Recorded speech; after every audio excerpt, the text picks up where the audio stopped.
I want you believers to think about the story of the lion's den and Daniel. The lion's den had to be built. The lions had to be transported to the lion's den. So the lion's den had to be constructed so that it would be a possibility to persecute people. When you go to the 3 Hebrew young men, which were friends of Daniel, and the golden statue that Nebuchadnezzar has built and told people that they had to bow down to that image.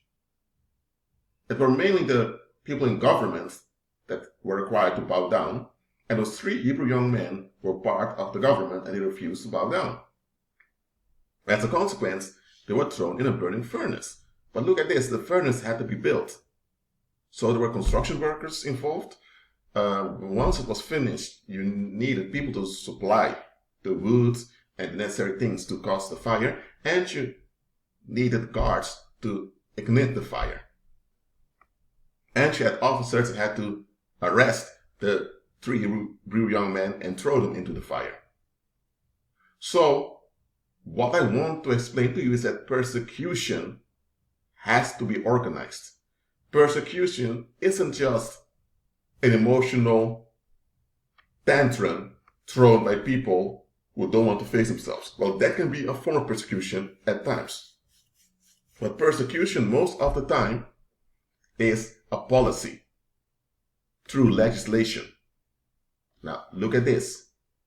You may not be able to stop the negative legislation from being enforced through laws and through regulations of the society that you're in. But you are able to sabotage the execution of the persecution. You don't have to wait till the burning furnace is built. You don't have to wait till the burning furnace has been tested. You don't have to wait till the burning furnace is working. You don't have to wait until the officers arrive at your door to arrest you, to deport you to the burning furnace. The moment you realize that an idol is emerging in the community where you live, then you know that sooner or later society is going to demand you to bow down. And if you refuse to bow down, the point comes that they will openly harass you and they will tell you, either you get along with this expectation of ours, or you are finished. Either you give in to what they expect and you allow us to control you, or else we will violate you and your family, and very bad stuff will happen to you. You'll be tortured. You'll be made fun of. You'll die. They will come with consequences if you don't comply. That's how it goes in the world. And as believers, too many of us have become too comfortable with church. We've become too comfortable with pagan Christianity. We hold on to Satan's false comforts too much.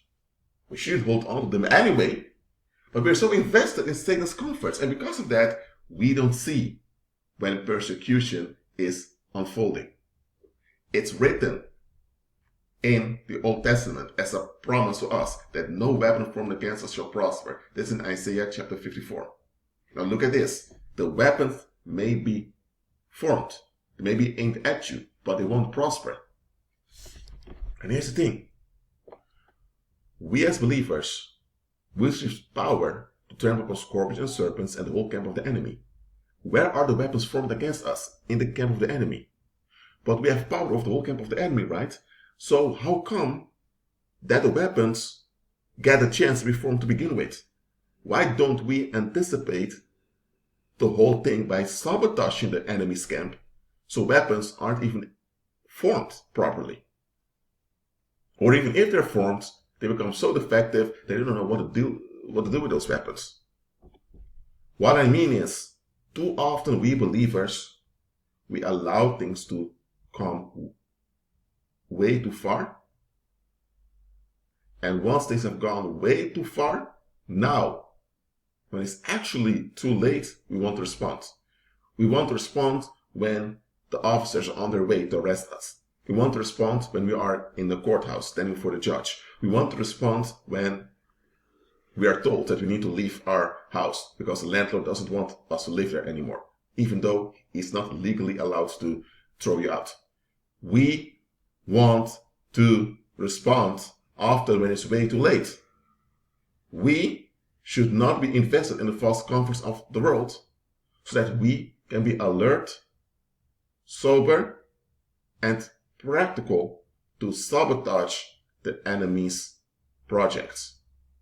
You can sabotage persecution, and persecution will come anyway. But just because persecution will come does not mean that you have to allow it to just happen freely to you, to harm you, and to ruin you and those around you.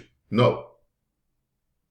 If you know that burglars are coming to your home tonight to rob your place, what are you going to do? You will call the police or you will call other people to help you remove valuable stuff from your home so that when the burglars come, they're trapped. There's nothing for them there. You will anticipate if you have foreknowledge about what's going to happen. Now, we don't know everything because we're not the Most High, but we have instincts as spirit beings. And in your instincts, you can sense when something off is happening. You can sense when something bad is in development.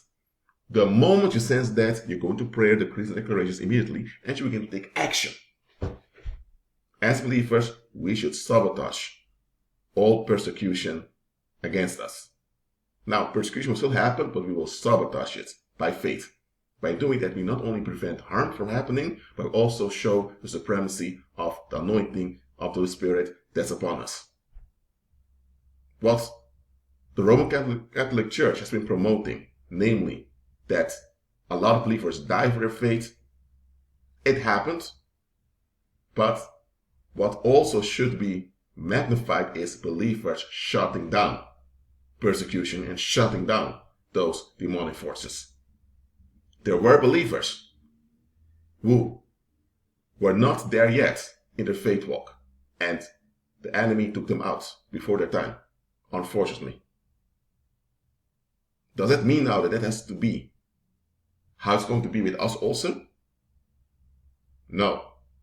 I'm not saying we're far better than those believers that were taken out before their time. I'm just telling you, we can learn from what happened to them. And collectively, we can shut down the enemy's operations. Even during the Great Tribulation, there will be believers overcoming and doing great exploits of the world, as is prophesied in the book of Daniel. So, do not wait until the persecution is there. Sabotage the persecution even before it's conceived. And how do you do that?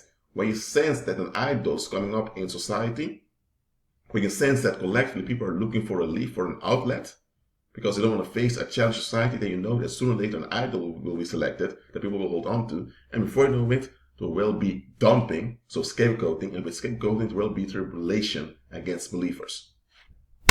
So the moment you sense that society is looking for a way out, for some relief, begin to pray, begin to decree, begin to declare. Also begin to alert other believers and begin to invest in each other so that we become economically relevant and economically strong, so that when those policies are written in laws, it's quite ineffective because we have our means to survive and to thrive without needing society's resources. So, are you walking by faith? Be at peace.